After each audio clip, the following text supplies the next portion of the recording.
Hi, it's Gwyneth from Feel Good Coaching and Consulting, and if you've been following on my Facebook page and the website in the recent days, you'll know that I'm doing two challenges at the moment.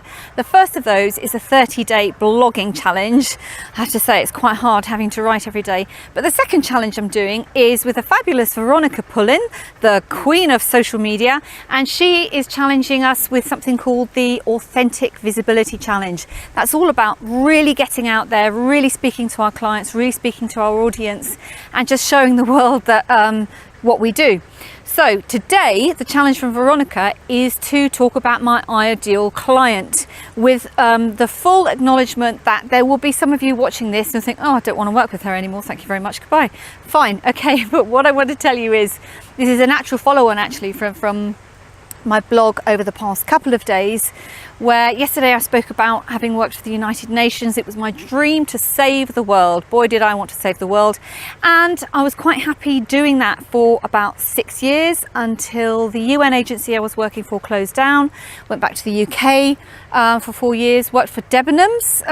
Loved that actually. I did the corporate community involvement program there, but it wasn't me. I still wanted to save the world, and so I went to Kosovo and started working with international organisations around the Balkans, where I probably worked for a total of over 20 years. Why am I telling you this? Why are you my ideal client or not? Well, all my life, having left home at the age of 16, I've worked in multicultural environments, teams. I've had to build them up, I've had to shut offices down, but I've always worked with a variety of cultures, and it's one of the things that has really always excited me. Now, one of the reasons also I left the international environment was because there's a tendency to create contracts that are only for 2 or 3 years, and I just got fed up with having them I got fed up with being made redundant. And the last time I got made redundant coincided with me just having graduated from an MBA, because I'm a very, very mature student, because I hated school, as you probably already know.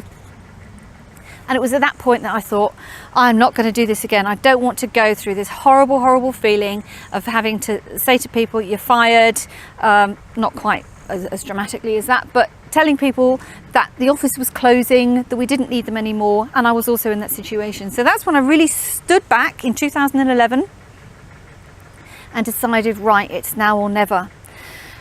One of the reasons I decided to do that as well, excuse me, itchy nose, was because although I loved working with these international organisations, although I loved making the lives of others better, I didn't actually see any direct results.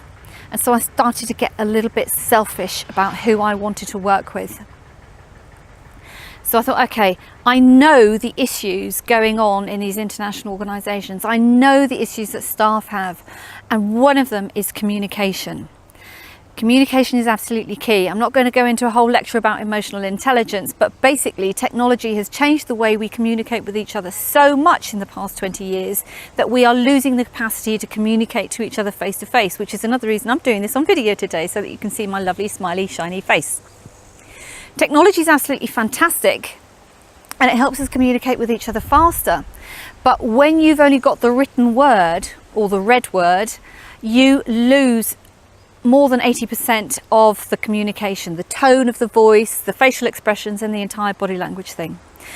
So these days I work with people in multicultural environments, be that in the private or the international organisation sector, but really working with people who want to be able to better deal with the challenges that they face in a multicultural team. One of the biggest challenges, of course, is that if you're coming from different cultures, you have different values, different beliefs, different traditions, and it can be very, very difficult to mix and match and accept those. I'll give you an example. Working in the Balkans, when I first went to work in the Balkans, it used to drive me absolutely crazy that my staff would disappear at about 9:15 in the morning and go and have a cup of coffee all together. As far as I was concerned, that was, bad manners. They're getting paid to do a job, and how dare they go off to the cafeteria and disappear for 20 minutes and have a cup of coffee.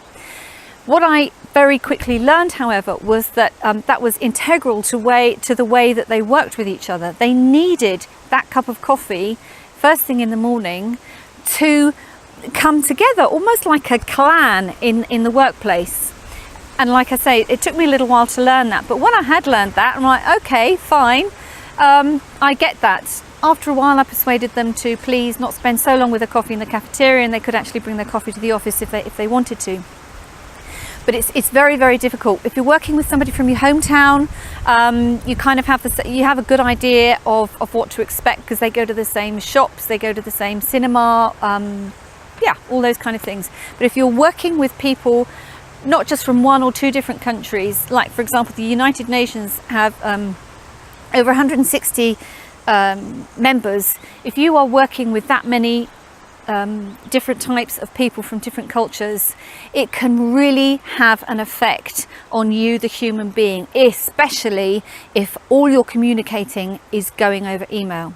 So to sum it up, my ideal client to everybody who's watching this challenge is someone who works in the international environment, someone who's working in a multicultural team or managing a multicultural team and really wants to get the best out of themselves and that team.